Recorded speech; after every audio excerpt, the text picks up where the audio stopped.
आज हम ग्रामीण साख रूरल क्रेडिट के अंतर्गत देसी बैंकर से आशय, परिभाषा, विशेषताएं व कार्यों को जानेंगे। Meaning, definition, features and functions of indigenous banker. पहले आशय पढ़ते हैं। स्वदेशी या देसी बैंकर से आशय ऐसे व्यक्ति अथवा संस्था से है जिनका बैंकिंग मुख्य व्यवसाय होता है। ये जमा स्वीकार करने के साथ साथ ऋण तथा हुंडियों का लेन देन करते हैं।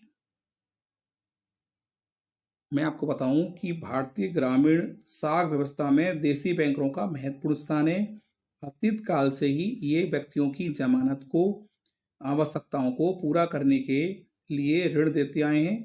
देसी बैंकरों को भारत में विभिन्न नामों से पुकारा जाता है, जैसे चेन्नई में चेट्टी, मुंबई में सर्राफ, पंजाब में खत्री, उत्तर प्रदेश में साहूकार एवं बिहार और राजस्थान में मारवाड़ी कहते हैं। विद्वान हैं डॉक्टर एलसी जैन, इनकी एक परिभाषा पढ़ते हैं डॉक्टर एलसी जैन की। देसी बैंकर कोई भी व्यक्ति या व्यक्तिगत फर्म है जो ऋण देने के साथ ही जमा पर रुपया स्वीकार करता है या हुंडियों का व्यापार करता है या दोनों ही कार्य करता है। तो स्पष्ट है इससे कि देसी बैंकर एक व्यक्ति या संस्था दोनों में से कोई भी हो सकता है, जो अपने ग्राहकों को समय समय पर ऋण देता है, जमाई भी स्वीकार करता है, उत्पादन कार्यों के लिए ये ऋण देते हैं और हुंडियों में भी लेन देन करते हैं।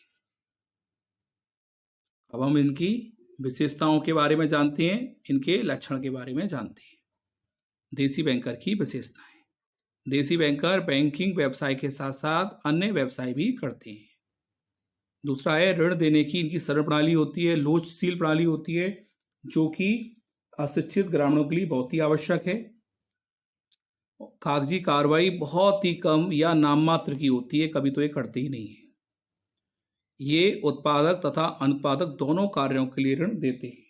देसी बैंकर निर्धन किसानों एवं कारीगरों आदि की हर प्रकार से सहायता करते हैं। उनकी शादी, विवाह एवं मृत्यु भोज आदि के समय, यहाँ तक कि मुकदमे आदि के लिए भी ऋण देकर उनको संकट से उनकी रक्षा करते हैं। ये किसानों को उचित मूल्य पर बीज, खाद, यंत्र आदि का भी प्रबंध कर देते हैं या उसे करने के लिए ऋण देते हैं। और किसानों को, कारीगरों को छोटे छोटे उद्योगों को चलाने के लिए पूंजी प्रदान करके उनकी आर्थिक सहायता करके उनकी आय में वृद्धि करते हैं, यानी कि उत्पादक और अनुत्पादक दोनों कार्यों के लिए ऋण देते हैं। अब हम पढ़ते हैं देसी बैंकर के कार्य करने का ढंग अन्य देसी बैंकर से भिन्न होता है। बिल्कुल, एक देसी बैंकर कुछ अलग तरीके से, अलग नियमों से कर रहा होगा, दूसरा देसी बैंकर अलग तरीके से कर रहा होगा। इसमें एक रूपता नहीं होती है, एक जैसी।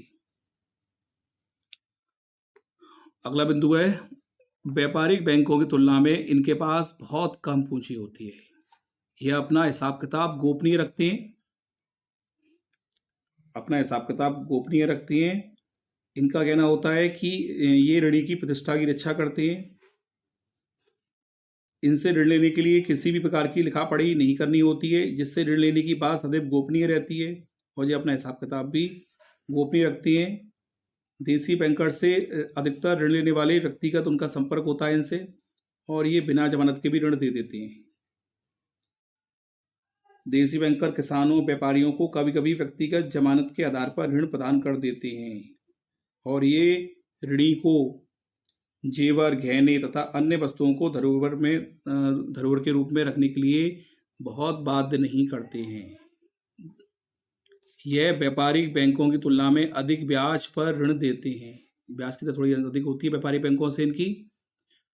और अधिकतर देसी बैंकर भारतीय बही खाता प्रणाली के अनुसार हिसाब किताब रखते हैं। अपना जो भी हिसाब किताब है वो भारतीय बही खाता प्रणाली के अनुसार। इनके कार्य करने के घंटे निश्चित नहीं होते हैं, किसी भी समय यह ऋण दे सकते हैं, और इनकी ऋण की वापसी बहुत आसान किस्तों में होती है, सुविधानुसार होती है। ये इनकी मुख्य विशेषताएं थी। अब हम इनके देसी बैंकर के कार्यों के बारे में जानते हैं। पहला है जमा स्वीकार करना। ये प्राय सगे संबंधियों एवं मित्रों से जमाए लेते हैं। इनकी ब्याज दर 6 से 12% तक अधिकतर होती है। मोस्टली इनकी ब्याज दर ये होती है। आमतौर पर जनता से जमाएं स्वीकार नहीं करते हैं। दूसरा कार्य है इनका ऋण देना। इनका मुख्य कार्य ऋण देना है। ये 12% से 50% तक या अधिक ब्याज पर किसानों, छोटे उद्योगपतियों, कारीगरों को जेवर, भूमि आदि की जमानत पर ऋण देते हैं। ये उत्पादक और उपभोग दोनों प्रकार के कार्यों के लिए ऋण देते हैं, किंतु अधिकांश उत्पादक कार्यों के लिए ऋण दिए जाते हैं। ऋण देने के संबंध में कोई निश्चित नीति या नियम नहीं है। ब्याज दर की भी ऋण की राशि, अवधि, व्यक्ति तथा उसके द्वारा ही दी गई जमानत पर निर्भर करती है। जमानत या धरोहर के संबंध में भी यह अपनी इच्छा से कार्य करने के लिए स्वतंत्र हैं। यह व्यक्तिगत जमानत पर ऋण देते हैं। ये ऋण लेने वाले व्यक्ति से प्रतिज्ञा पत्र लिखकर या स्टाम्प लिखकर या अन्य प्रकार से लिखा पढ़ी करके ऋण देते हैं। ये अचल संपत्ति, चल संपत्ति दोनों स्वीकार कर लेते हैं। जमीन, भवन, जेवर, फसल, माल, इसी प्रकार की अन्य मूल्यवान वस्तुओं को गिरवी रखकर ऋण दे देते हैं। ऋण नगद या माल दोनों प्रकार से दिया जा सकता है इनको,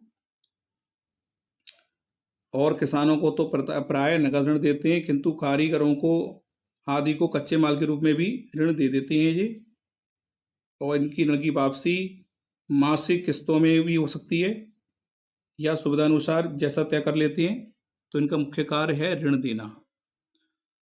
फिर इनका कार्य हुंडियों का लेन देन करना। ये हुंडियों को लिखते हैं, स्वीकार करते हैं, लेन देन करते हैं और उन्हें पट्टे पर भराने का कार्य भी करते हैं। इनके द्वारा लिखी गई हुंडियों का व्यापारी जगत में बहुत सम्मान होता है और ये हुंडियों को गिरवी रखकर ऋण भी देते हैं। इसके अलावा ये अन्य व्यवसाय या अन्य कार्य भी करते हैं, जैसे शराब का कार्य, सट्टा व्यवसाय व दुकान आदि। आजकल केवल बैंकिंग काम करने वाले देसी बैंकर बहुत ही कम हैं।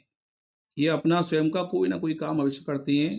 अधिकतर खेती, व्यापारी, दुकानदारी, कुछ लोग कपास, चांदी, सोने आदि का सट्टा करते हैं।